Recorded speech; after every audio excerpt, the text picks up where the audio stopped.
So, National School Choice Week happens every year in January, and it's a chance for parents to learn more about different educational options in their state. Yeah, Maine has 7 options, including public school, but even that option includes a chance for change. I spoke with Andrew Campanella, the president for National School Choice Week.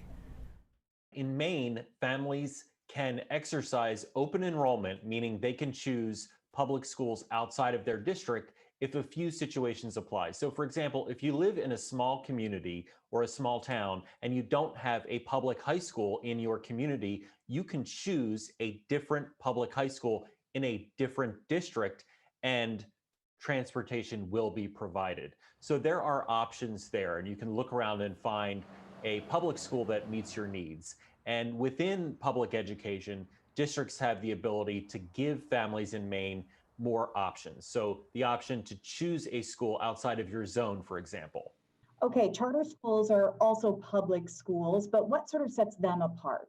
They do not charge tuition, and there are no academic requirements for students to get into them, meaning there are no entry tests. But what makes charter schools different is the fact that charter schools are able to be a little bit more innovative. Sometimes they have themes, instruction methodology that they want to use, and they are created in a different way. So they are created by a body called an authorizer. An authorizer allows them to open and make sure that they follow through on what they say they're going to do, educating kids, reaching certain benchmarks, things like that.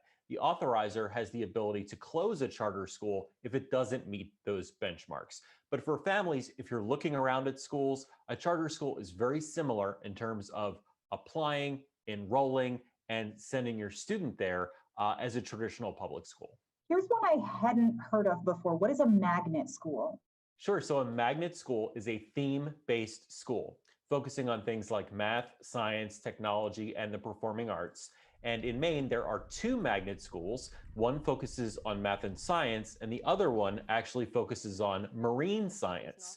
Magnet schools are public schools. They're tuition-free. Some of them require academic entry tests, but others do not. And one of the magnet schools in Maine is actually considered the second best public school in all of America.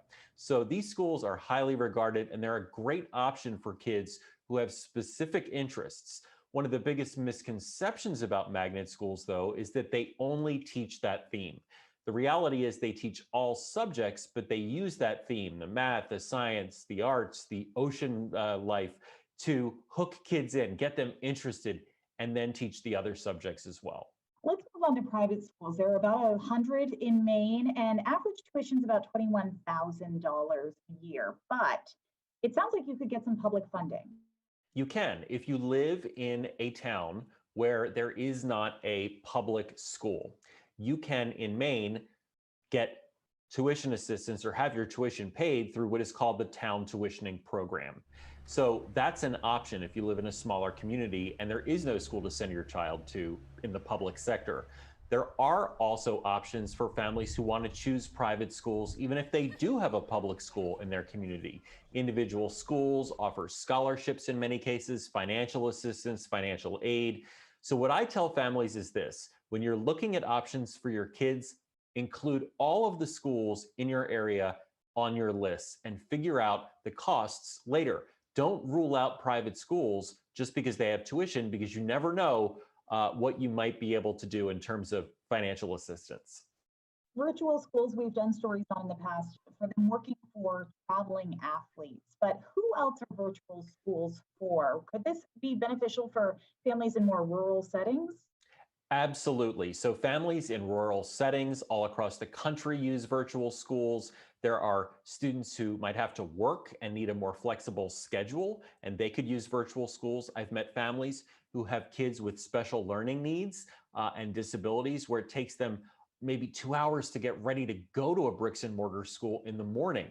And so a virtual school is a good option for them. And then there are some families for whom virtual school is just a better fit. Kids are learning more as a result of these types of schools, so they would choose that option. So what I would say is this: if you are somebody who has a child who learns really well online and who can adjust well to absorbing information using technology. I mean, kids really know how to use technology now. You should consider Maine's online academies. They are full-time, tuition free, and there are no tests to get into them. For those considering homeschooling, which seems very daunting, learning pods exist. What are those? So what it basically means in many cases is homeschooling families getting together and students learning together.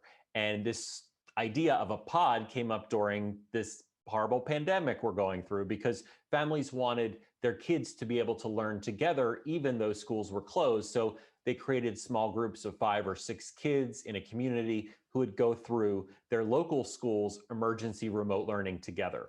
Now you can also do this with homeschooling. Just have to make sure that you're following the state law. And every state has its own homeschooling law. So you can't automatically assume that you can get 5 kids in a room and one parent will teach those 5 kids. Just make sure you're not accidentally creating a private school through what you're doing. You can learn more about Maine's options through the National School Choice Week website. We've shared a link to that on our website.